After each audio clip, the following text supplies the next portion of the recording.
Primero que nada, vamos a arrancar, darles la bienvenida a todos y a todas. Para nosotros este espacio de formación es muy importante, incluso por la falta de herramientas que muchas veces tiene nuestro plan de estudios. Ya muchos compañeros vienen participando, nos alegra realmente un montón que seamos tantos compañeros y compañeras participando, queriendo formarnos, teniendo incluso curiosidad y pudiendo pelear por tener algunas herramientas más concretas que muchas veces en nuestra carrera no las tenemos o no las dan, no las vemos. Así que nos parece que este espacio primero es muy importante y lo celebramos en ese sentido. También teniendo en cuenta el contexto actual, después de 2 años de pandemia, incluso en el avance de las neurociencias y la patologización y la sobremedicación incluso en las infancias, pudiendo pensar en otros abordajes como futuros profesionales de salud y cuestionarnos sobre la situación de los diagnósticos también en esta charla en particular, de cómo esos diagnósticos acompañan a los niños desde la más tierna infancia y también los estigmatizan y los encasillan muchas veces en nomenclaturas que son muy difíciles después de salir y que incluso medicándolos desde la infancia es mucho más complejo poder avanzar o poder tener un abordaje incluso desde la singularidad que muchas veces termina perdiendo y que en realidad también tenemos que poder pensar en eso, también en este espacio, pensándolo como desde la clínica psicoanalítica y que para nosotros es importante poder tener en cuenta el contexto social y qué impacto tiene tanto en ese niño, esa niña, como también en la familia que lo acompaña y que la acompaña. Así que nada, este seminario también está pensado para poder cuestionarnos todas esas cosas, para poder pensar después de 2 años de pandemia qué fue el impacto que nos generó, qué es lo que nos dejó y lo que nos sigue generando y dejando, y cómo los lugares donde se encuentran a los niños, como la escuela, que albergan a esos niños, muchas veces no terminan de resolver y es importante, o cada vez hay más demanda de clínica psicoanalítica en infancias. Así que también en eso, pensar cómo interviene un psicoanalista, porque muchas veces incluso nos hacen ver todo en nuestra carrera como interpretación y no realmente como, bueno, muchas veces entendiendo que queda en segundo plano esa interpretación y que lo que importa muchas veces es cómo ponemos el cuerpo. Así que nada, en eso también vamos a poder ver un poco con Marcelo. Agradecemos la presencia de Marcelo en particular y después también agradecemos la presencia de cada uno y cada una que vino, que se acercó, que tuvo la duda o le impulsó un poco esta propuesta, que ya es el 4.º encuentro.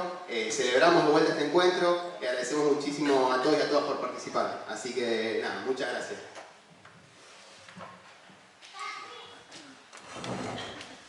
Hola, ¿cómo están? ¿Bien? Yo feliz de estar acá en esta hermosa casa, invitado por el Centro de Estudiantes, una movida muy linda, ¿no? De poder juntarnos y reunirnos a pensar en aquello que nos inquieta, que nos preocupa, que nos interesa, que nos convoca, que tiene que ver con esos niños con los que nos encontramos a diario, y que nos generan muchas preguntas en torno a la práctica, a la teoría, como Mati también lo dijo. Me va a costar mucho quedarme parado acá, lo haré por un ratito hasta que en cualquier momento me empiezo a mover porque el que me ve me dice que soy hiperactivo y después me quieren medicar con Ritalina, ¿viste? Porque parece que todos los que se mueven mucho son hiperactivos, o parece que todos los que aletean o no miran o no sociabilizan son TEA. Qué error, ¿no? Qué gran error. Cómo estamos juzgando a los niños, a las infancias, qué mal se las está mirando, cómo se lo está diagnosticando, como decía Mati, sin poner eso que un terapeuta tiene que poner, y que es un poco lo que les vengo a contar yo y a ustedes. O sea, cómo trabajamos con niños con problemáticas graves. Alguna vez nos tienen que decir, ¿qué hacemos?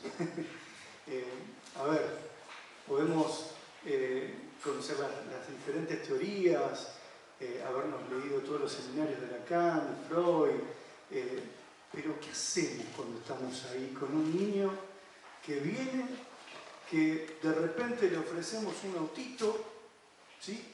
Y que con el autito no juega, que lo único que hace es... o que el autito pierde importancia? Este es mi PowerPoint, traje algunas cosas.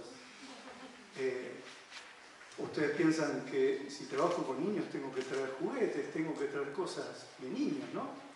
Porque es con estas cosas que nos conectamos con los niños. Es decir, no somos esos analistas dogmáticos fijados en una teoría, casados con una sola teoría que observamos desde arriba al niño para decir qué tiene y qué no tiene. Somos esos analistas que estamos preocupados y nos metemos en el mundo psíquico interior sufriente de un niño, porque los niños sufren, y sufren de diferentes formas. Sufren, claro, construyen síntomas, de eso claramente habrán leído muchísimo en la carrera, lo estarán leyendo. Niños que construyen síntomas que por X situaciones traumáticas o fantasías generan un síntoma fóbico, obsesivo, etc. Y estos son los niños de las interpretaciones freudianas, de las interpretaciones que escuchamos de muchos profes. Le dije tal o cual cosa, o lo miré, o intervine de tal forma y el síntoma se dio. Genial. Yo, cuando era estudiante, siempre me preguntaba qué hago cuando estoy frente a un paciente, ¿no? ¿Qué hago? ¿Se escucha ahí? No. ¿Hola? ¿Ahí? ¿Se escucha? Hola, hola. Si no grito, no es drama, ya estoy acostumbrado. Pero cuando vos, mientras Mati sigue probando, está. Hola. Entonces, yo me preguntaba cuando era estudiante, ¿qué hago? ¿Qué voy a hacer cuando estoy con un niño? ¿No? Y les vengo a contar un poquito de esto, de la historia, de cómo yo me construí como analista y de cómo trabajo como analista, ¿sí? Les traje algunas ideas simples y sencillas. Ahí tenemos un...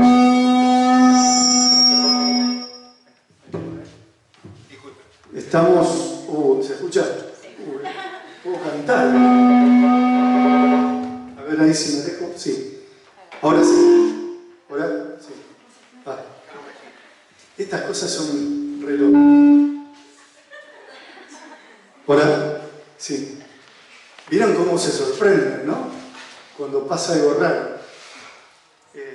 Una vez estaba dando una clase, disculpa que no te voy a dar la espalda a Mati, pero yo me quiero mover, no me puedo, porque si yo me quedo muy quietito ahí, ustedes no me van a creer que yo trabajo con niños. Porque cuando viene un niño, yo no estoy, hola señora, ¿cómo está? ¿Bien? Ahí está el nene, bueno, lo llevo al consultorio. No. Hola, ¿qué haces Juan? ¿Cómo estás? ¿Bien? Ah, mira, tengo un autito, y el autito empieza a andar por las paredes. Y la madre me mira y yo, hola señora, una señora que está en la sala de espera, ¿todo bien? ¿No tendrá un inflador, señora? Me mira, yo, un inflador, no, ¿para qué? No, porque se me desinfló el nene, que está medio como desinfladito, entonces, no, ahí atrás, no tiene un inflador. Y la señora que está en la sala de espera esperando a otro niño, me mira como, ¿qué? Y yo, el inflador, porque se me desinfla el nene. Ah, sí, sí. Capta la idea, me da el inflador y yo... Y Santi se empieza a inflar. Porque cada vez que Santi se va de mi consulta, juega conmigo y con el papá, le dice, papá, mirá lo que hacemos con Marcelo. Y yo apelo al inflador, ¿no? ¿El inflador de qué? De la imagen del cuerpo. Es la imagen del cuerpo de Santi que se empieza a armar. Un pacientito que venía a verme con una imagen opaca, triste, sufriente, ¿sí? Es decir, no jugaba, no se desdoblaba, no había imaginario, estaba tomado por palabras de las grúas, Granji, de los autos, de los motores, obsesionado por cosas del orden de, como un discurso loco, ¿no? En un niño. Y ahora se va y juega, que se desinfla. Esto es lo que hacemos. Y yo ya me fui como al eje y quería volver un poquito para atrás.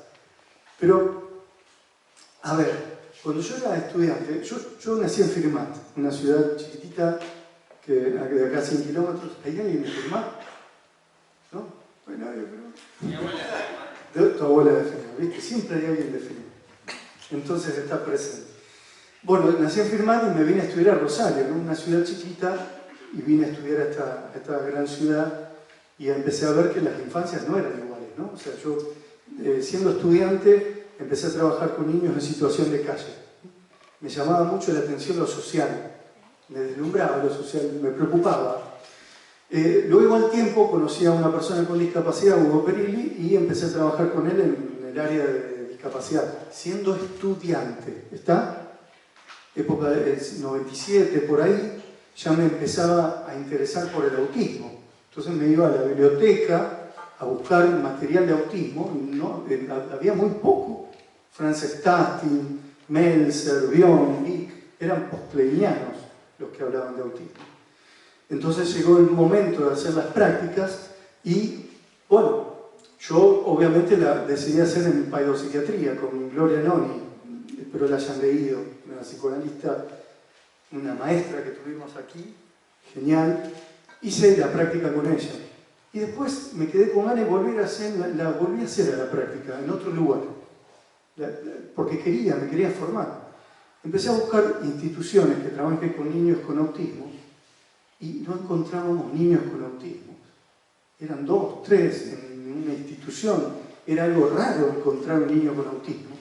Ahora están por todos lados. El espectro del TEA acecha a las infancias. ¿Qué está pasando? Y ahora está la pregunta, ¿qué nos está pasando a los profesionales que vemos TEA donde no es? Vemos TEA donde hay mate cocido. A ver, se meten en una misma bolsa a niños que dicen que están en el espectro del autismo y no tienen nada que ver con esto. Niños que en pandemia, 2 años, sin sociabilizar, sin tener amigos, sin tener un otro con quien armar su imagen corporal, recordemos, ¿qué decía Freud? El yo es ante todo un yo corporal. Trabajamos con esa idea. Entonces, niños que no han construido lo corporal, lo imaginario de su imagen, que no han podido atravesar, recuerdan, el estadio del espejo de Lacan, o que han quedado ahí eclipsados, detenidos, anudados en una experiencia que no pueden seguir construyendo. Entonces, yo me recibí y, bueno, digo, nadie me decía cómo tenía que trabajar con un niño, qué hago, cómo me formo, porque yo ya tenía encuentros con niños con perturbaciones graves, pero solo veía teorías como muy rígidas, ¿no? Hasta que con el tiempo lo leí a él, mi gran maestro y amigo Juan David Nacio. Tienen que leer a Nacio, en la facultad tienen que dar Nacio, lo dan, ¿no es cierto?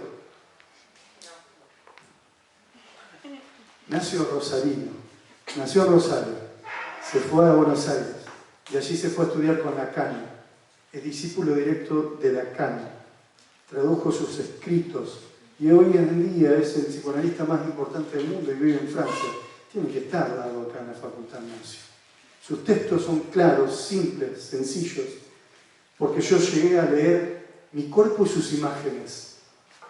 Un libro hermoso que les recomiendo si quieren trabajar con niños. Mi cuerpo y sus imágenes. Allí Nacio aborda la teoría de Dolto y de Lacan y nos dice lo siguiente: los seres humanos estamos armaditos con lo que se llama la imagen del cuerpo. O sea, la imagen del cuerpo es lo fundante. Esto que se mueve soy yo, me reconozco, me siento, me miro en la mirada de ustedes.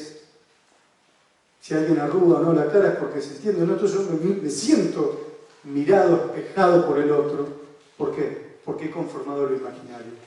Pero la imagen del cuerpo, dice Nacio, la podemos pensar de 2 formas. La imagen vista, es decir, la especular, es decir, la del estadio del espejo, la de ese pequeño que tiene que conquistar desde bebé esa imagen, tiene que reconocer esa imagen en el espejo. Ustedes saben que cuando llega un niño al mundo, a ver, lo que llega es un cachorro humano, decía Lacan, ¿no? Un títere, podemos pensar, siguiendo el cuento de Pinocho. Es decir, un organismo, un cacho de carne, llega al mundo y ese otro que cumple la función materna empieza a bañarlo con los primeros significantes. ¿Qué son los significantes? El amor, la palabra, la mirada, el gesto, el tacto, el don.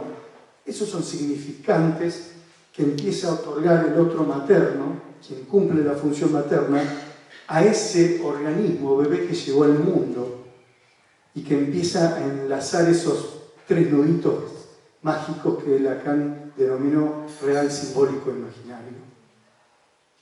Los niños tienen que anudarse desde el organismo a esos 3 registros. Entonces nace, la madre le habla, le presta palabras y él empieza a incorporar, ¿sí?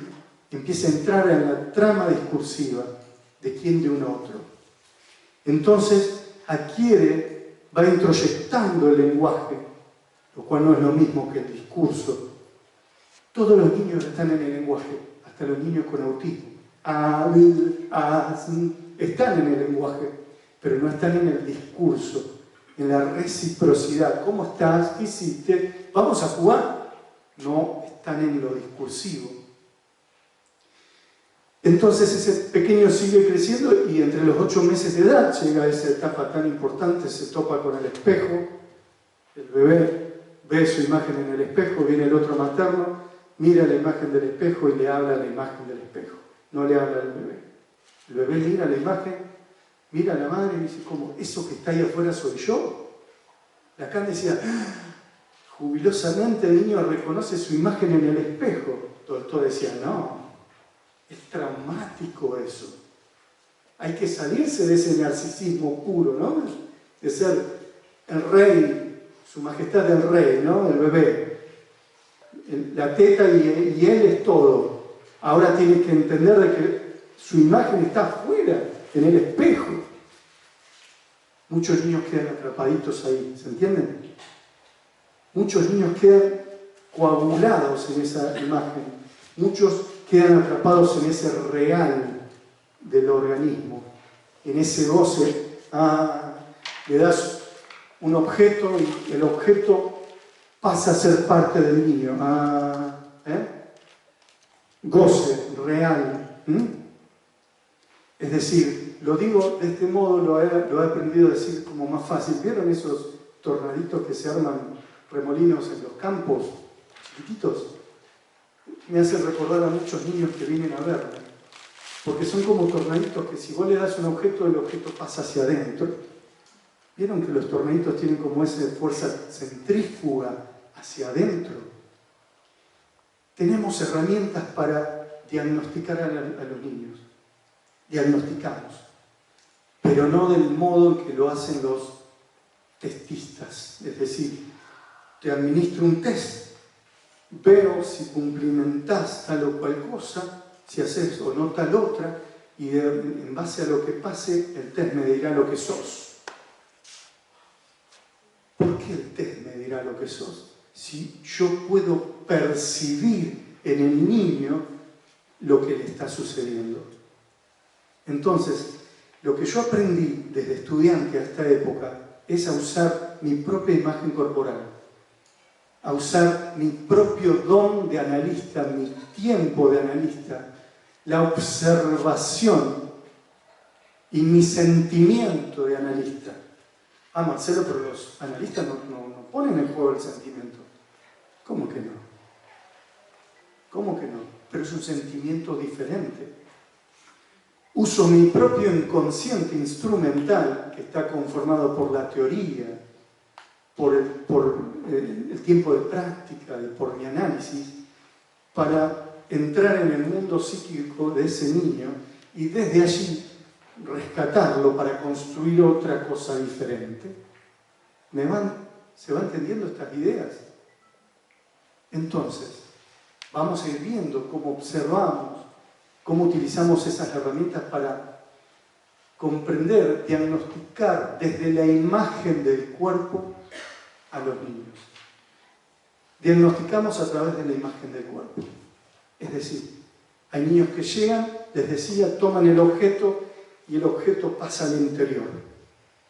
Diría Frances Tasting, cuando el niño rueda la rueda, esto lo digo yo, pero pensando que ella lo diría. Cuando el niño rueda la rueda, queda atrapado en la sensación de la rueda que rueda y en la figura dura del objeto. ¿Se comprende? Queda atrapado. El objeto no es un auto, sino que es parte del niño. Entonces, de este modo, comprendemos que cuando nos encontramos con niños con verdaderos autismos, nos encontramos con un mundo opaco, cerrado, sufriente hacia el adentro. Un niño que no mira, que no produce, que no se desdobla. ¿Qué es desdoblarse? Me llama una vez una mamá preocupada por su hijo que tenía 3 diagnósticos en aquel momento. TGD, hiperactividad, y TNDO, trastorno negativista, desafiante, opositor. Claro, vos lo enfrentabas y era terrible. Yo le digo, traelo que lo quiero ver, cuanto antes. Bueno, ya le habían dado ese diagnóstico, el pequeño ya tenía 4 añitos, se lo habían dado a los 2 años y medio. 2 años y medio, con todos esos diagnósticos. Yo voy bajando de las escaleras para encontrarme en la sala de espera con el pequeño y su madre, y cuando voy bajando miro la escena, observamos la escena, ¿sí? Cómo se mueve la madre, qué hace, qué trae el niño, cómo se mueve, antes de encontrarme con él y proponerle que mi mirada. Tengo que armar transferencia con el niño. Entonces, cuando voy bajando, miro, estaba vestido el hombre araña.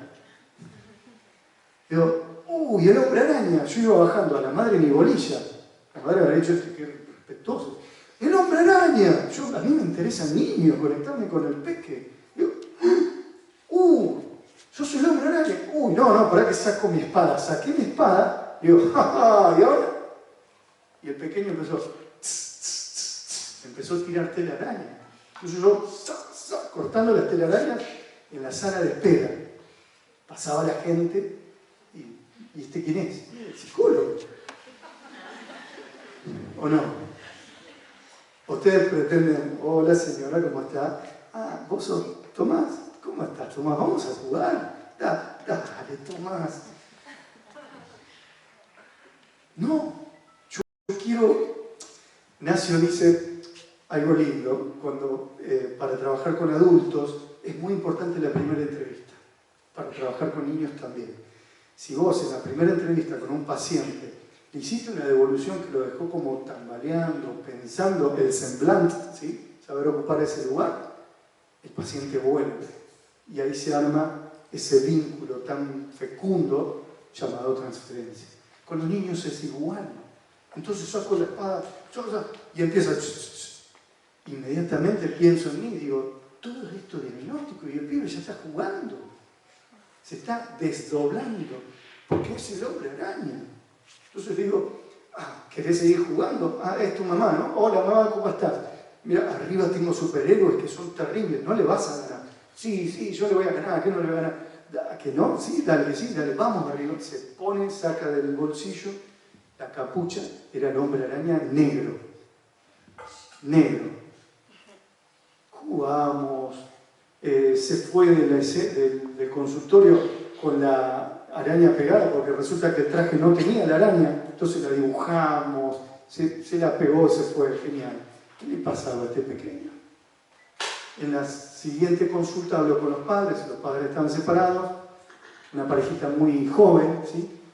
Entonces llega el punto en donde uno busca, el analista del niño busca en la historia de sus otros algo a través de lo cual resignificar el sufrimiento del niño. ¿Se entiende? Algún rastro hay siempre. Entonces pregunto, bueno, contame cómo fue que llegó al mundo y demás.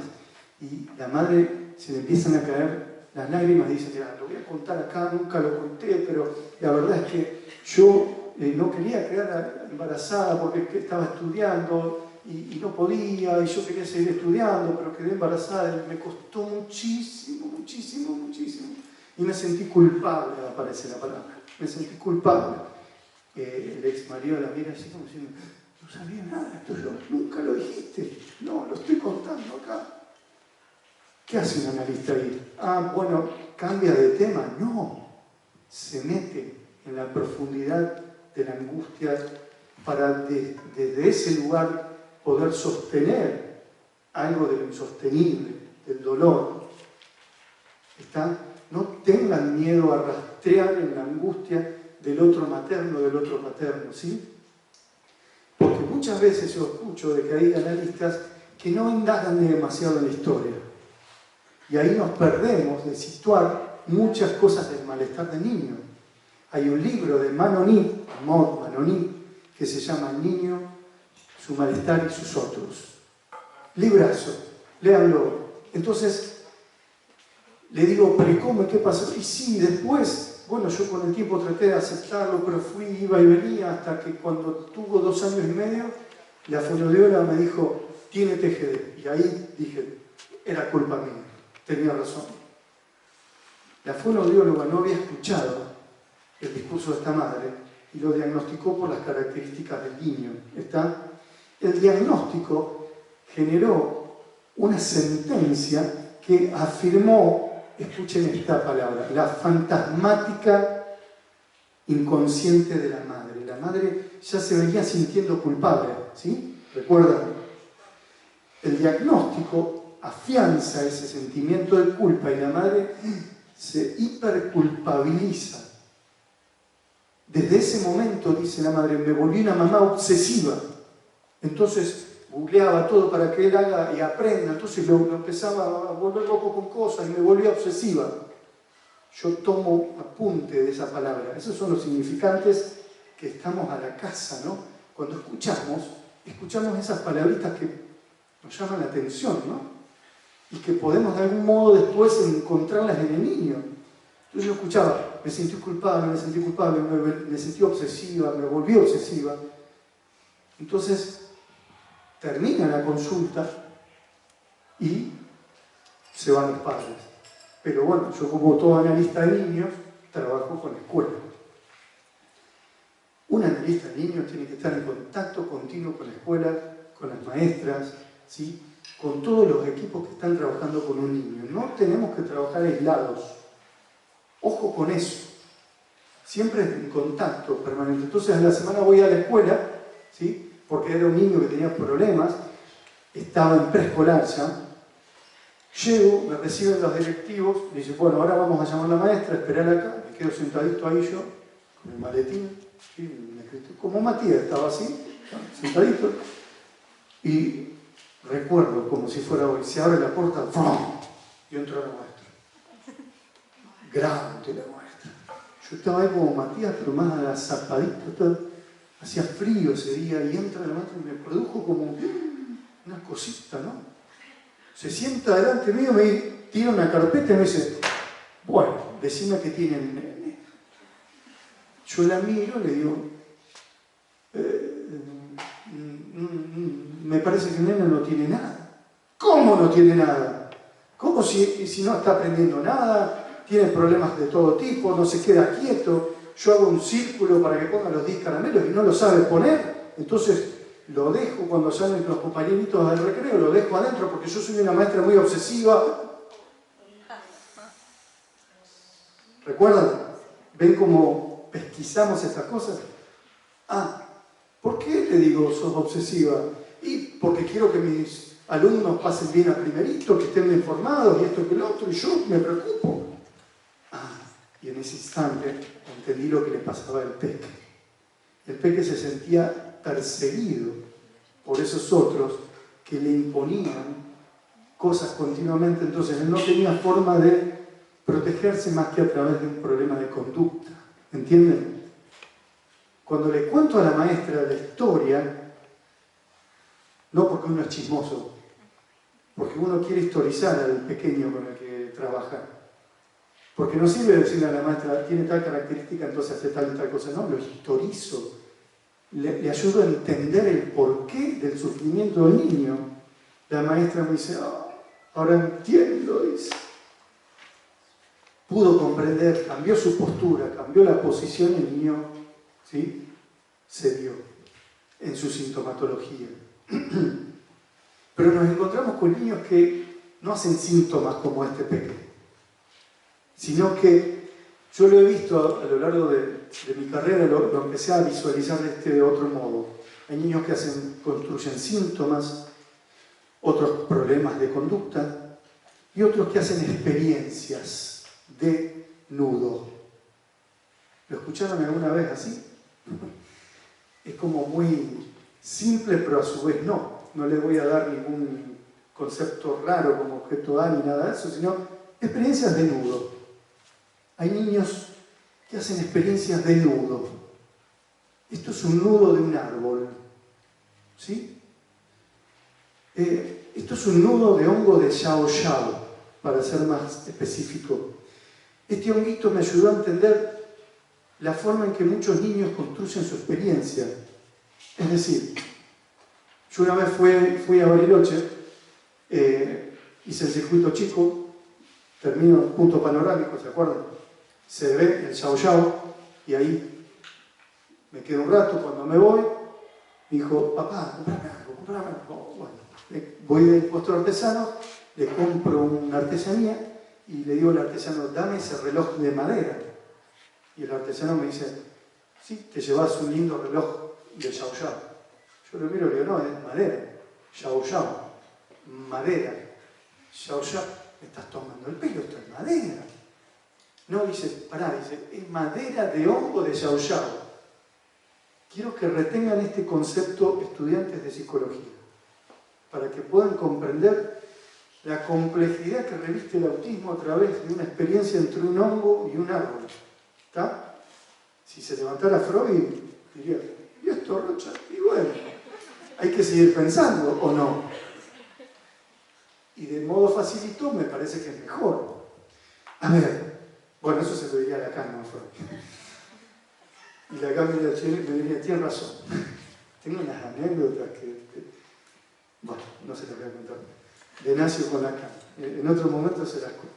Entonces, en el sur, le digo, es de madera, no, de Xiao Xiao, madera de hongo de Xiao Xiao, me dice el artesano. Digo, pero ¿cómo? Explícame esto, que no te entiendo.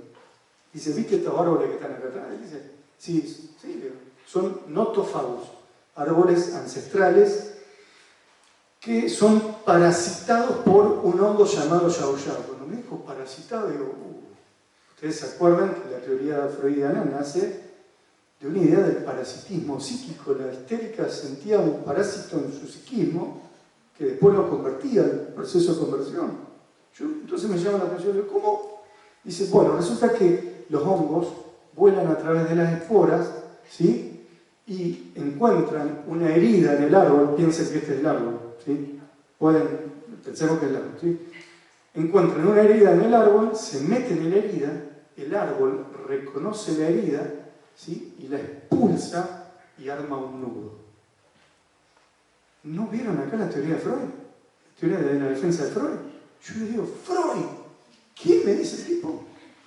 No, seguí. ¿Cómo lo parasita? Le digo, vos me decís que un parásito parasita al árbol, niño, parásito, trauma, fantasía, todo lo que ustedes quieran, ¿sí? Parasita al niño y el niño se defiende armando un nudo. ¿Se entiende hasta ahí? Digo, ¿pero cómo? Yo no sé, dice. Explícame, ¿cómo se defiende? No sé. Me fui a googlear, hablé con botánicos, con todo, hasta que me dijeron, bueno, cuando entra el hongo, el árbol reconoce que hay un hongo dentro, un parásito, produce más lignina. ¿Ustedes se acuerdan cuando Freud nos decía que las representaciones van en búsqueda de la situación traumática? Muchas veces también Freud decía, cuando te duele una muela, vos sos una muela. O sea, toda la libido está puesta ahí, ¿se entiende? ¿Ven? Toda la libido, o sea, la lignina del árbol, va hacia el trauma y lo expulsa y crea un nudo. Entonces me dice el artesano, yo después voy, corto el nudo y acá hago el reloj. Pero ¿qué pasa? ¿Qué tiene de interesante esta teoría? Es que no sabemos, ¿sí? Que cuando nos encontramos con un niño, con una cápsula autista, no sabemos exactamente qué fue lo que causó esa cápsula, ¿se entiende? Es decir, si yo corto, es madera de árbol y madera de hongo, ¿se entiende? De parásito, pero no sé cuál es lo traumático exactamente. ¿Me siguen esta idea, chicos? ¿Se entiende? Es decir, cuando se encuentren con un niño con severas problemáticas subjetivas, un niño con autismo, no van a saber exactamente qué fue lo que lo traumatizó. Como en otras situaciones, donde un niño arma un problema, un síntoma o una conducta, ¿sí? Y eso es lo interesante. Entonces, si los árboles nos enseñan esto, si las teorías también, ¿qué hacemos? Cuando abro la puerta del consultorio, entra un pequeño y empieza a mirar para todos lados, ve un papel, lo rompe, empieza a romper papeles, escupe, ¿sí? Mira, va como que nada, roza los objetos, ¿sí? Le propongo una pelota y la toca y se va, pero después sigue como buscando, de repente viene, mira, me pellizca, me mira, se ríe y se va. Se metieron, quiero invitarlos adentro del consultorio para que veamos qué hacemos. ¿Qué hago? ¿Les interpreto o no? Lo que pasa es que vos tuviste un trauma con tu mamá, que estoy loco. No. Ahí la interpretación. Yo no vengo a mentirles, vengo a decirles mi experiencia de años recibiendo niños donde la interpretación no llegaba. ¿Qué hago? Claramente son niños que o han armado un puro real de su cuerpo, autismo, ¿sí? Goce en el propio cuerpo, o de niños que han armado débilmente su imagen corporal. Niños que de repente agarran una pelota y parece que juegan, ¿sí? Y después como que se le desarma eso, rompen una hoja, rompen otra, como tratando de armarse por dentro. Vos los mirás y parece que te dicen, por favor, quiero armarme y no puedo. ¿Entienden? Entonces es ahí donde aprendimos.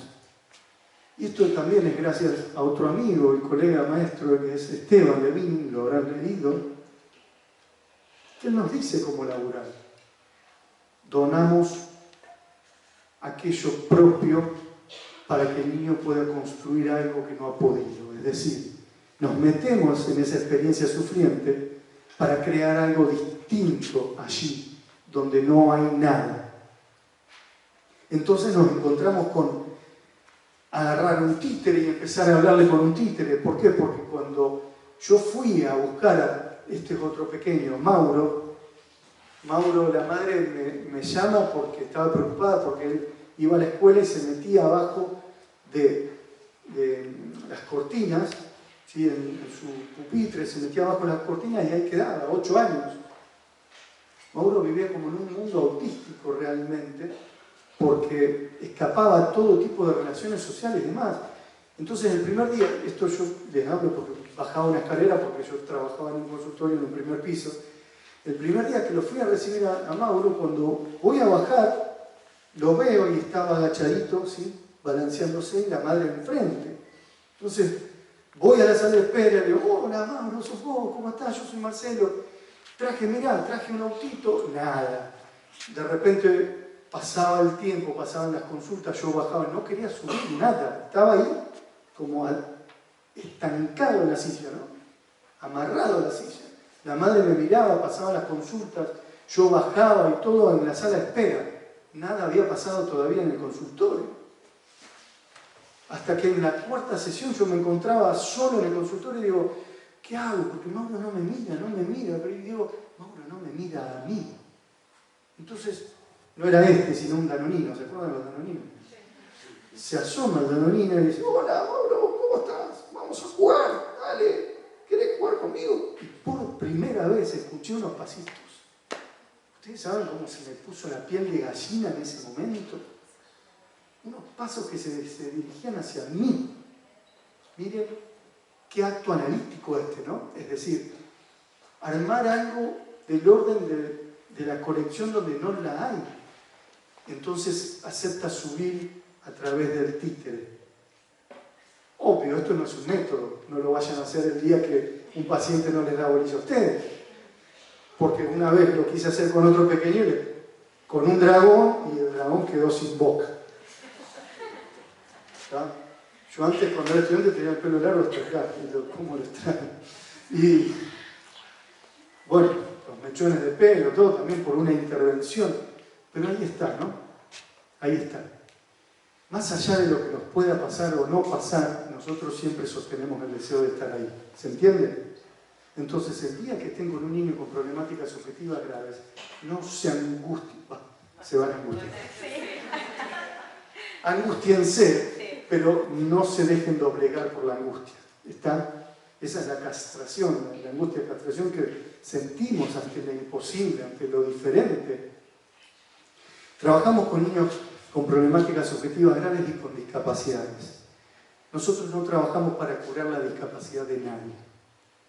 Somos profesionales como Marcelo, pero yo estoy estudiando y tengo ganas de curar. Yo tenía esa fantasía también a veces. Pero, ¿saben qué? Cuando trabajamos con niños con discapacidades, no trabajamos para curar la discapacidad, sino para reducir los efectos, esa palabra me encanta, que la condición discapacitante ejerce sobre el niño en construcción.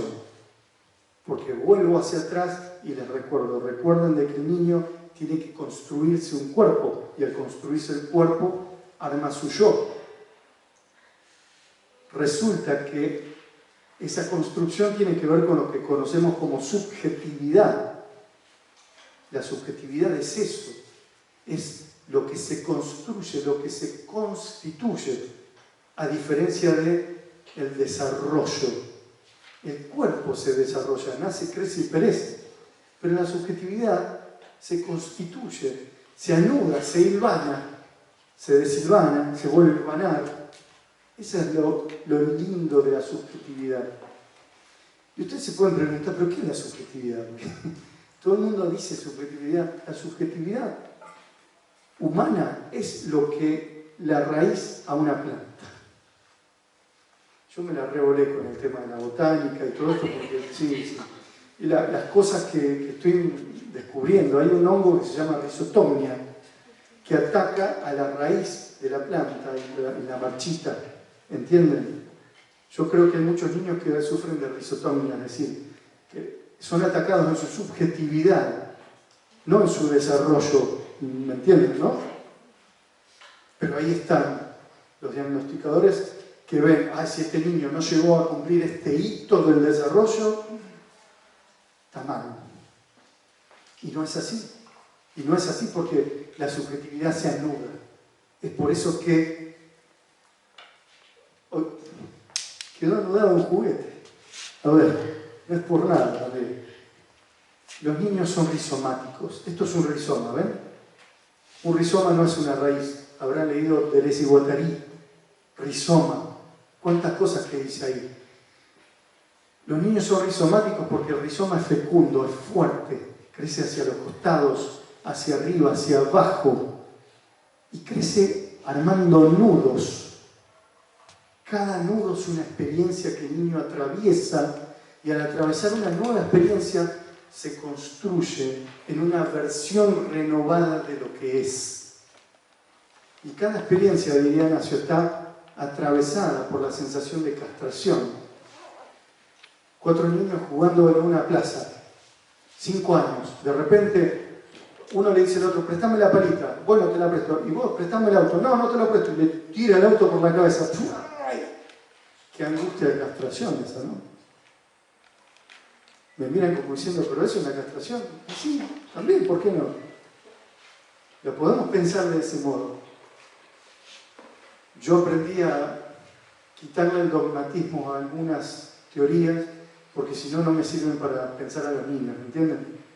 Porque cada vez que el niño arma una nueva experiencia, es como que atraviesa un laberinto. Si atraviesa el laberinto y sale, se construye, pero si queda atrapado, ahí queda angustiado, ¿no? Y en ese laberinto pueden pasar muchas cosas, experiencias castrantes. Entonces, no trabajamos para curar la discapacidad. ¿Qué es una discapacidad? Yo le voy a decir un concepto que armé yo hace mucho tiempo, que dice así: la discapacidad es una condición que tiene un sujeto en un momento sociocultural dado que puede o no generar efectos, y esa es la palabrita mágica psicoanalítica, en su subjetividad, en la familia o en sus vínculos. ¿Está? En tres aspectos. Un niño nace con una discapacidad, no es la discapacidad lo que va a determinar o lo que va a causar al sujeto, hablando de causalidad psíquica. Lo que va a causar el sujeto es cómo ese niño va a ser mirado, cómo va a ser hablado, cómo va a ser tomado por sus otros. Pero de repente llega un niño con síndrome de Down y le ponen ángel, porque es el ángel que me mandó Dios. Y lejos también de quedarnos con una interpretación superficial, entendemos, cuando mamá y papá le puso, quien sea, que cumple sus funciones, le puso ángel, es porque de algún modo quiso esquivar el camino del duelo. Cuando una familia recibe un niño con discapacidad, tiene que hacer el duelo. Todas familias, todos hacen el duelo de un hijo, porque nunca es lo deseado, imaginado, ni hablar cuando llega la adolescencia.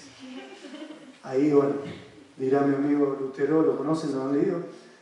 Bueno, la rebeldía es bien lo del adolescente.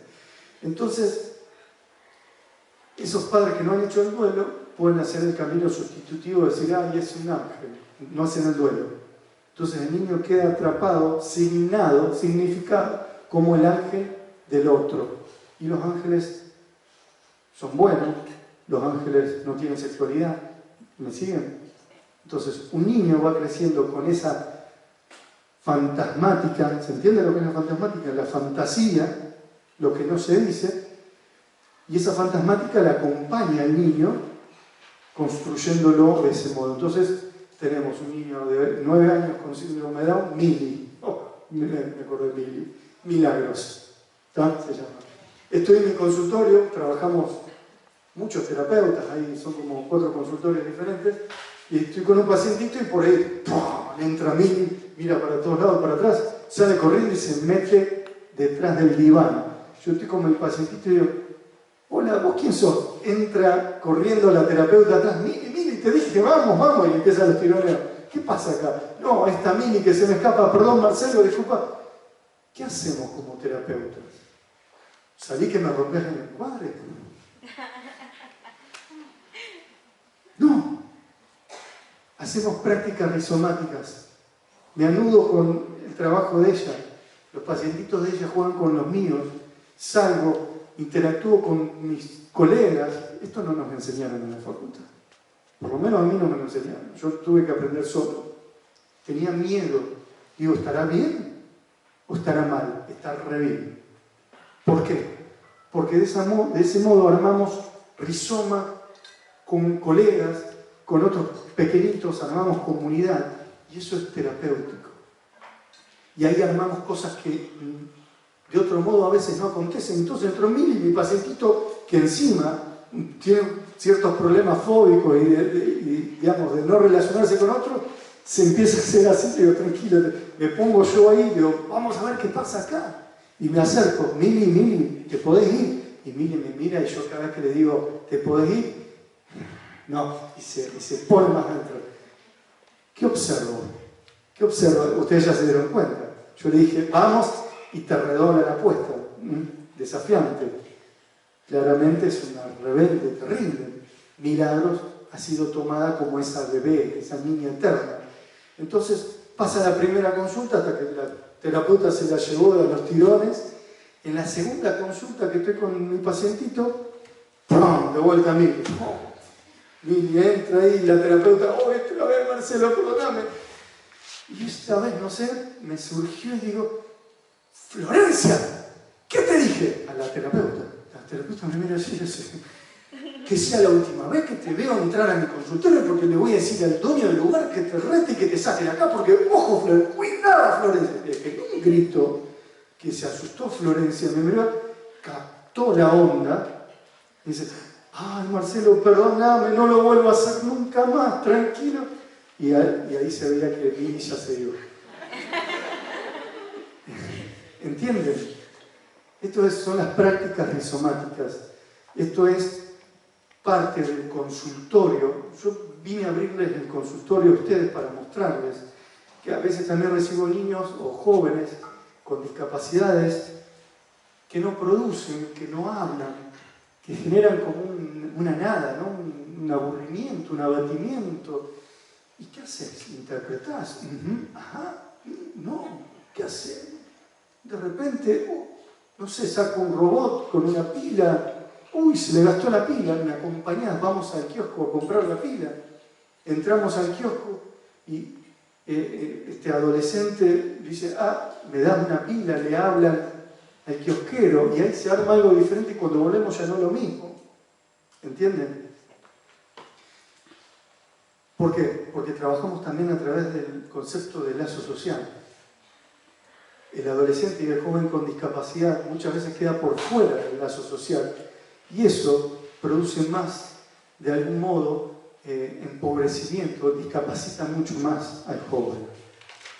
¿Se entiende? Entonces, la discapacidad es una condición real. No podemos decir de que todos tenemos una discapacidad, no. ¿Tenés o no tenés? Condición es lo que se tiene. Situación es el lugar donde vives y accedes a unas prestaciones. Tiene que ver con todas estas cuestiones. Pensamos que la infancia es rizomática, por eso, porque no sabemos hacia dónde va, no la podemos predecir. Con un pacientito que empecé a ver en pandemia, a través de la videollamada, fue interesante, otro pacientito también, sí, con una cápsula autista bastante importante, 7 añitos, desde la videollamada, ¿qué hago? Entro en la videollamada, estaba el papá, la mamá, me miraba y me decía, mirá, no se engancha con la videollamada, iba y venía, y miro, digo, ¿qué tiene colgado en el cuello? Y los padres me dicen, un estetoscopio, siempre anda con cosas, las agarra, va, las deja. Digo, de repente empecé a gritar, uy, mamá, ay, te enfermaste, te caíste al piso, mamá, uy, ¿qué te pasó? ¿Estás enferma? La madre y el padre quedó así, tenía un mate en la mano, me miraba, no entendía nada, la mamá tratando de comprenderlo, mamá, el doctor, vos te caíste, te enfermaste, estás en el piso. Así, se tira la madre, todo por videollamada. Esto lo hacemos en el consultorio también. A ver, ¿cómo armar una relación con el niño? Díganme, no encuentro otra forma, no puedo decirles otra cosa. Yo les hablaría, si quieren hablamos de teorías, pero yo quiero hablarles de qué hacer. Entonces, la madre se tira y le digo, papá, falta una ambulancia, que traiga al doctor, por favor, la ambulancia. El papá miraba desconcertado, buscaba, no, vos sos la ambulancia, papá. Sí, lo agarra el niño, lo hace. Yo tenía unas imágenes, qué lástima, si no se las mostraba, pero bueno, no hubo tiempo de armar. Lo sube Cococho, empieza, dale, ambulancia, yo del otro lado, armando qué. Se estaba armando una experiencia virtual. ¿Qué estaba pasando ahí? Lo sube y cuando daba la vuelta y pasaba enfrente de la cámara se veía que se mataba a carcajadas el peque, ¿sí? Con una imagen corporal diferente, que miraba, que registraba y de repente, ¡ay, llegó la ambulancia! Para el papá, se baja el niño y la madre, una genia, la madre se enganchó, bueno, el doctor, a ver, que la oculte, ¿qué pasa? Viene el peque y le empieza a ocultar. Esa escena que se armó fue increíble. Bueno, siguió. Ya ahí los padres conocieron con quién trataban. Porque es así. Después, sí, Marcelo, ya me enteré que vos haces jugar a los padres y todo eso. Sí, pero no lo hago inconsistentemente, porque cualquier dogmático diría, pero eso es jugar con el niño, son payasos, ¿qué? Somos terapeutas.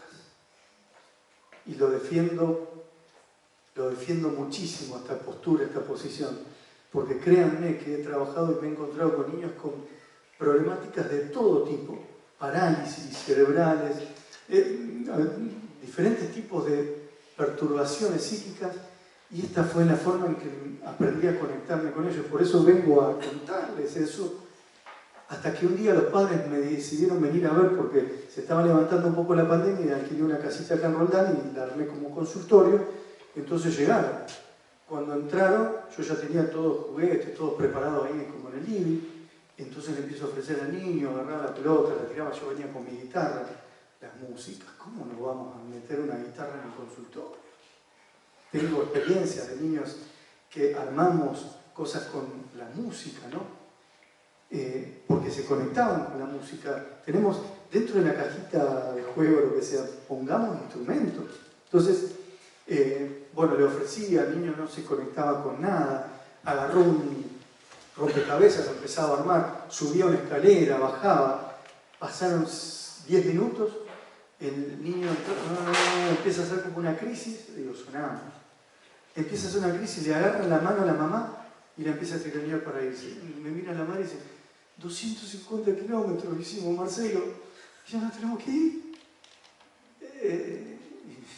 Bueno, vamos, digo. ¿Y a dónde? No sé, vamos a ver a dónde nos lleva. Sale, abre la puerta y se dirige hacia el auto. Era un barrio, todo calles de tierra. Se dirige hacia el auto, agarra la puerta del auto, empieza a manotear. Me mira a los padres y dice, nos vamos, Marcelo. Y yo ahí, no sabemos qué hacer muchas veces.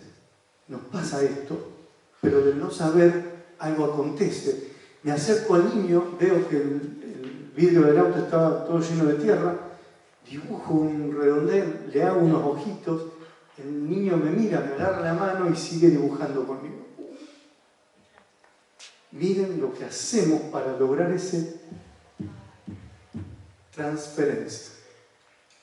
Imagínense, más fácil es que entre, veo si juega, si no juega, ya le tomé helado, lo que sea, el helado, la herida, lo que sea, ¡paf! Tiene TEA. Desimplicadamente. Me molesta que los terapeutas se desimpliquen, porque cuando agarrás un test, te desimplicás. ¿De qué? De armar esa experiencia sensible. ¿Me entienden? Porque el niño va a perder 6, 7 encuentros. ¿De qué les va a servir al niño? En cambio, entonces armamos, dibujamos, me agarra la mano, yo siento esa vibración y de vuelta empieza, ¡oh, no, otra vez! Transpirando yo, hace fuerza, mira enfrente una montañita de arena, sale corriendo, se cruza, yo le digo a los padres, vamos. Nos cruzamos, jugamos en la arena con las piedritas, ¿sí? Dura 2-3 minutos, viene el vecino con el hijo en bicicleta, le digo, hola, estamos usando la arena. ¿No dirán? Sí, jueguen. Armo una red, ¿entienden? Hay otros. De repente mira para arriba, ve una vecina a 20 metros que estaba regando, sale corriendo, yo lo miro al padre y digo, vamos afuera. Ustedes se imaginan a Freud haciendo esto, ¿no? Pero creo que lo hubiese hecho.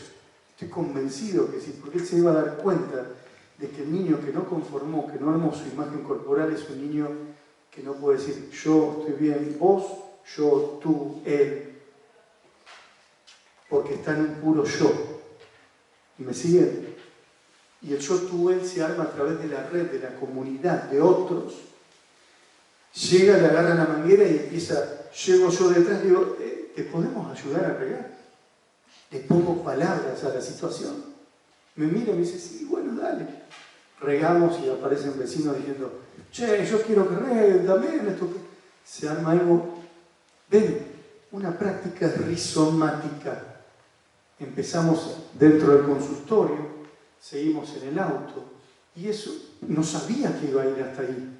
Y de ahí nos fuimos enfrente, y después eso nos llevó a otro lugar.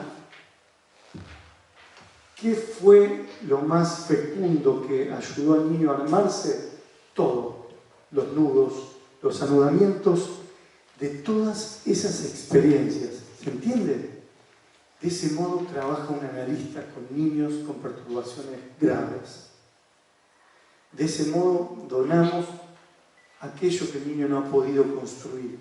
porque como decían en el autismo, el niño queda encerrado en un puro real, pero cuando hablamos de cuestiones del orden de la psicosis, vemos a niños que de repente arman algo, pero se les desarma, juegan un rato, otro día no producen nada, vienen, te pellizcan como queriendo arrancarte un pedazo tuyo para armarse ellos.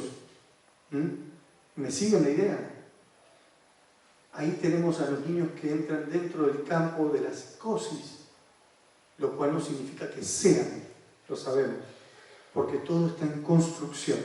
Los niños cuando nacen tienen que tener un cartelito, ojo, que estoy en construcción. Ojo. Entonces, ¿se entiende? Ahí tenemos una gran diferencia. Cantidad de niños diagnosticados como TEA están más armando algo del orden de la psicosis. Y esa es la confusión que tenemos. Por eso dicen que 1 de cada 48. Y vos cuando ves a un niño en la tele, ¿vieron que pasan muchos? Hola. ¿Qué pasó? ¿Otra vez? Hola. Ahí volví. Otra vez. ¿Vieron que suelen pasar historias de niños en la tele, qué sé yo? En TN apareció un niño hace poco. Otra vez me fui. Es feo irse y volver. Hola. Hola, ahí volví. Che, qué loco esto, ¿no? La voz va, viene, aparece, desaparece. Todas estas cosas tienen que ver con lo espontáneo. Pero les decía, otra vez. Quiero volver. Hola. Imagínense que yo soy un niño, ¿no? Que no armó lenguaje. O sea, que no habla y de repente aparece la voz y de repente se va. Esto pasa en muchos niños. Yo me quedé con el micrófono como desesperadamente, ¿no? Pero esto pasa en muchos niños. He recibido muchos niños en consulta. ¿Se escucha? Sí. Ahora en el pospandemia, porque no hablan. ¿Sí? Un niño de 2 años y medio, la madre, no habla, es TEA. Pará, pero ¿por qué? ¿Y por qué no habla? Pero pará. No, pero a veces también aletea. Pero yo me di cuenta que aletea cuando está ansioso, cuando está contento. Bueno, pero ¿qué tiene? Claro, nació y pandemia. No compartió con otros. Y el lenguaje entra también a través del otro, se arma, ¿no? Ahora empezó tratamiento y a los 3 meses empezó a enunciar algunas palabras. Viene la madre un día y me dice, entra con el niño y le dice al niño, decile a Marcelo lo que aprendiste a decir, puto. A ver, el lenguaje está. Esa es la palabra que odio y la estás diciendo. Una familia muy obsesiva, por ahí hacemos videollamadas y le digo, ¿dónde estamos? ¿En el living? No, esta es la pieza del nene, todo brilloso, el nene todo, viste, arregladito, peinadito, y la hermana estaba atrás y me decía como que le saque de tema. Y le digo, pero disculpame, vos cuánto lo bañás muy seguido a tu hijo, ¿no? Y yo 2 veces por día, a veces 3 también. Me gusta tenerlo limpito. Bueno, ven. Entonces todas estas cuestiones tienen que ver. El niño también arma lenguaje porque arma cuerpo. Y el cuerpo se arma armando superficies, haciendo pegote. Entonces, una directiva que le di, y bien conductista, es no lo vas a bañar a veces 1 vez cada 2 días. Bueno, y la hermana me dice si lo logra o no. Porque el niño tiene que hacer superficies, ¿entiende? Bueno, entonces ahí son intervenciones más en lo real, en lo sistémico, si se quiere. Entonces, vemos muchos niños con problemáticas de lenguaje que tienen que ver con el COVID, el post-COVID, las pantallas. La imagen rígida de la pantalla hace que el niño no se desdoble demasiado, ¿no? Queda atrapado en esto y ahí tenemos muchas problemáticas también. Pero en síntesis, esto, quería profundizarles como para ir cerrando, no sé cómo estamos, veo que están ahí todavía, yo por mí sigo hablando, pero me voy a quedar sin voz, si no vuelve el micrófono. No, una de las cuestiones, trabajamos con una herramienta llamada observación, ¿sí? Observamos que la imagen del cuerpo del niño, cómo se mueve los padres, qué traen, qué no traen y demás. Pero cuando nos vamos a conectar con el niño, nos pasan cosas que tienen que ver con lo que yo describo con algo similar al baile.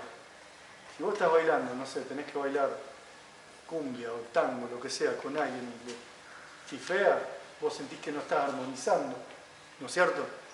Entonces, es esto lo que tienen que sentir con un niño. Cuando llega, conectarse con él, vibrar, sentir y resonar, vibrar, sentir y resonar junto al niño, junto al mundo interior del niño. Es decir, yo tengo que sentir el sufrimiento del niño. Marcelo, pero a mí me enseñaron que un analista tiene que... ¿Sí? Claro, no, porque, como les decía, es un resonar, un vibrar y un sentir diferente, desimplicado, si se quiere, desdoblado, ¿sí? Yo tengo que tratar de interpretar lo que el peque siente, cómo vibra, cómo sufre, para desde allí construir algo diferente junto a él. Con este niño se me ocurrió hacer el dibujito en la ventanilla del auto, y ahí estamos vibrando ambos en esa escena. Salió corriendo, yo fui detrás de él, y en la montañita de arena armamos algo diferente y seguí vibrando, resonando para que, como si estuviéramos bailando juntos, para construir entre los dos una posición diferente para él. Porque si no, él hubiese entrado y se hubiese vuelto a su casa. Pero al volverme rizomático y al seguirlo, logramos construir la escena del auto, de la arena y de la vecina. Algo se inscribió en él, una experiencia diferente. ¿Se comprende? Para sintetizarlo, yo les pido encarecidamente que busquen en Google, en YouTube, el Circo de la Mariposa. Anótenlo, esto yo se los daría como una tarea obligada. Miren el Circo de la Mariposa. ¿Ustedes quieren ser verdaderos psicoanalistas o terapeutas? Miren el Circo de la Mariposa. Y recuerden lo que les voy a decir en este momento. Yo esto se lo daba a los alumnos de 5º año del seminario que yo daba. Daba un seminario en discapacidad acá en la facultad. Ya dejé de darlo. Pero les decía esto. El Circo de la Mariposa tiene que ver con una situación que acontece en un momento en donde se solían exponer a las personas con discapacidad, ¿sí?, en las ferias de fenómenos, ¿sí? En una época había ferias de fenómenos y se exponían las personas con discapacidad ahí. Comienza el Circo de la Mariposa, donde el dueño del Circo de la Mariposa, ¿por qué? Comprenderán, ¿sí?, esta metamorfosis, la metamorfosis interesante que hace, digamos, la mariposa. El dueño del Circo de la Mariposa va a la feria de fenómenos y se encuentra con Will, una persona con discapacidad sin miembros. Y donde todos van a ver el fenómeno, él se acerca, lo mira y lo mira miren los ojos, miren la mirada de Méndez. Méndez es el dueño del Circo de la Mariposa. Ustedes tienen que tener esa mirada como analistas. Si logran tener esa mirada, listo, ya se recibieron. No rinden clínica 2, no, ya está. Se recibieron. ¿Por qué? Porque es esa mirada la que tienen que construir. Llega Méndez, lo mira a Will, y lo mira y se toma un rato y le dice: eres maravilloso, eres magnífico. Will lo mira y lo escupe. Entonces Méndez se saca el escupitajo, se seca, se aleja y dice: bueno, quizás me alejé demasiado, perdón. Un analista hace eso con un niño. Se acerca, trata de vibrar con él, resonar, más allá de que pegue, golpee, insulte, escupa, rompa, haga estereotipias. Se acerca, lo mira, ¿sí?, trata de donar algo, construir algo con él, y si el pequeño lo escupe, le pega o le tira el pelo, lo que sea, el analista sostiene la posición. ¿Se entiende? Sostengan la posición. Porque Méndez no se angustió por la escupida. Primera escena. Entonces Méndez le dice: eres maravilloso. Es la escena terapéutica por excelencia. Llega un paciente adulto El paciente viene, me cuenta su historia, termina de contar su malestar, gracias, llegó el objeto transicional, porque ese objeto no funcionó, entonces fui a buscar un objeto transicional, ¿se entiende? El inalámbrico, bueno, entonces, ¿en qué estaba? Los analistas de adultos, cuando recibimos, vienen, nos cuentan sus angustias, sus malestares, y al final dicen, Nacho, tenés que decirle algo. Y decirle algo que lo movilice. Entonces el paciente se va diciendo, ¿por qué me dijo lo que me dijo? Yo voy a volver. Entonces vuelve en búsqueda de qué? Del saber del otro. Y ahí nosotros seguimos sosteniendo ese supuesto saber. ¿Se entiende? Por eso, sean fecundos en la primera entrevista, es fundamental. Entonces, vuelvo. Méndez lo mira y le dice, eres maravilloso. Will lo escupe, pero después se queda pensando, che, pero ¿por qué me dijo esto? Entonces va en búsqueda de Méndez, Will, y lo persigue y se va al circo de la mariposa. Como diciendo, che, pero vos tenías algo para decirme. Y Méndez se hace, perdón, el boludo. ¿Tá?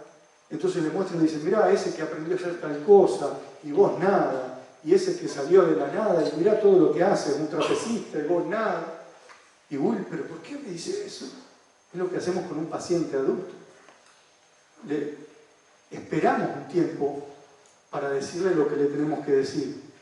Porque en el momento en que Will se cae al agua, hay un momento del corto que se cae al agua, sin miembros, Will empieza, para no ahogarse, a moverse y puede flotar. ¿Tá? Y ahí viene Méndez y todos contentos, los del circo de la mariposa, dicen, podés nadar. Descubre que puede nadar porque alguien le supuso que él algo podía, ¿se entiende? Esto es re loco porque es claramente la relación analítica entre un analista y su paciente. Y el momento de la interpretación es fecundo, porque ahí Méndez le dice algo que es magistral, bueno, algo medio como novelesco, pero le da una interpretación y Will cambia su posición, deja de ser esa persona que siente que no puede nada para empezar a creer que puede algo, ¿se entiende? Por eso, miren el corto del circo de la mariposa, aprendan a mirar como mira Méndez, pongan en juego la plasticidad de su cuerpo, de su propia infancia. Recuerden, nuestro pasado, esto lo escribí en mi libro Huellas y Marcas de la Infancia, y escribí el centro de este libro gracias a la teoría que me brindó Víctor Heredia, un cantante. Víctor Heredia cuenta una anécdota de su infancia que lo marcó, una anécdota que vivió con su padre, ¿sí? Que después la olvidó y que cuando era joven se sienta a escribir una canción de amor y salió una frase que tenía que ver con la infancia, con esos momentos. La lluvia y el viento la lluvia y el viento eran, a ver, hágame acordar. La lluvia y el viento eran dos hermanos corriendo furiosos por el terraplén. Era lo que había visto en esa imagen que había vivido con su padre. Y Heredia dice, yo me había olvidado de eso, la represión. Lo vivido en la infancia se reprime y vuelve a repetirse en la adultez, a través de actos, síntomas o elecciones. Entonces nosotros también tenemos que recuperar algo de nuestro pasado, de nuestra propia infancia, para de algún modo encontrarnos con aquellos niños muy perturbados psíquicamente. Háganlo, crean en ustedes, habilítense, deconstruyan teorías. Tuvimos que deconstruir la teoría del duelo, porque Freud decía de que estar de duelo era estar de duelo por algo exterior, externo, que en un primer momento se libidinizó y que después se perdió. Freud nunca habló de lo que era estar de duelo por una parte propia, si perdía una pierna o la función del brazo, ¿entienden? Pero cuando leímos a Ignacio que decía que el duelo es un dolor de amar, entendimos de que si yo desde chiquito amé a mi cuerpo, cuando perdí algo de mi cuerpo, entonces estoy de duelo. ¿Se entiende? Porque lo libidinicé también al cuerpo. Entonces tuvimos que deconstruir muchas teorías. Permítanse eso, interróguense en las prácticas, háganlo y sean rizomáticos, ¿sí? Bueno, yo les quería dar las gracias por este hermoso encuentro. Estas eran algunas de las ideas que tenía para transmitirles. Habrá más, seguramente si hay otros encuentros. Así que bueno, muchas gracias.